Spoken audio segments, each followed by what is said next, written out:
Hi, my name is Rachael Becker, and I'm a student within the Simmons School of Education and Human Development at Southern Methodist University. Today I will discuss my project that examines the impact of discussion activities on students' understanding in introductory statistics. I chose to implement online discussion activities into my course because of the benefits discussed in the studies below. Though their study focused on a fully online course, Everson and Garfield described how discussion boards can be a beneficial tool to encourage student engagement in the class.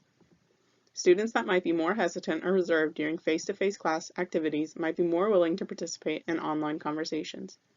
Likewise, Theoret and Luna focused on how online discussion boards can be used to enhance student learning experiences and promote a culture of collaboration by providing an opportunity for students to collaborate with peers.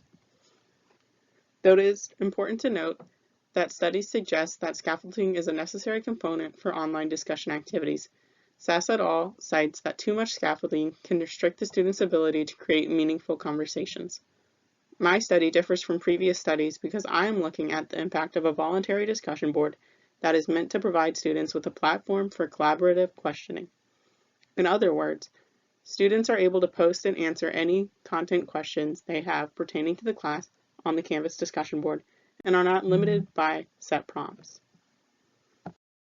In this study, I specifically addressed the following research question. What impact does voluntary participation in discussion board activities have on learning gains for students in an introductory statistics course? The Levels of Conceptual Understanding in Statistics, Intermediate/Advanced 23-item online assessments were utilized as pre- and post-tests for this project. Changes in pre- and post-test performance were used to quantify learning gains. There were a total of 90 students in the introductory statistics course. The pre- and post-tests were completed at the beginning and end of the semester, respectively, by only 82 students.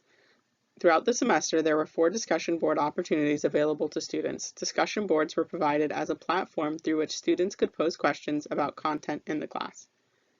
While the discussion boards were voluntary, it should be noted that students were offered a minimal amount of extra credit to provide some motivation for engagement. Because discussions were voluntary, not every student participated in, and those students that did participate in a discussion did not necessarily participate in all discussions. Participation in the discussion included posing or answering a question. For the purposes of this study, students had to participate in a minimum of 2 discussions in order to be placed in the discussion group. Questions posed in the discussion group varied. Some students used it as a platform to clarify questions they had pertaining to concepts in the homework. Others used it to discuss the content covered in class or in reading. Most questions could be classified as conceptual, procedural, or definition-based. Here I have provided a selection of questions posed by students. Some questions, such as which type of error is worse, sparked a threaded discussion online that made it into the classroom. Other questions, such as what is a discrete random variable, gave students the opportunity to explain what they knew, but also to see a variety of examples provided by other students in their explanations.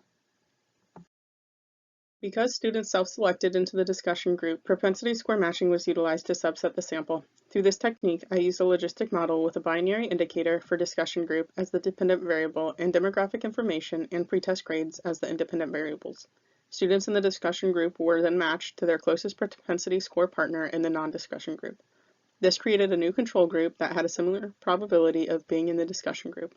The purpose of this is to minimize the bias that resulted from a non-randomized trial. After the 2 groups were created, I conducted a t-test to compare the group means for the newly subsetted non-discussion group and discussion group. The propensity score technique successfully matched students so that a summary of all categorical variables such as gender, degree, class standing, etc. were roughly equivalent. This did not come without a cost, however, as my sample size was reduced to 20 students for each group. Based on the results of the t-test, I failed to reject the null hypothesis that the true average difference between the pre- and post-test scores differed by group. There was not enough evidence to suggest a difference in the learning gains for those that participated in online discussion activities versus those that did not. In conclusion, voluntary participation in online discussion activities did not contribute to a significant increase in student learning gains.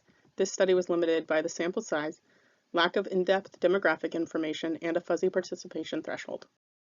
The references used for designing and analyzing the study are provided here. Thank you for watching my presentation.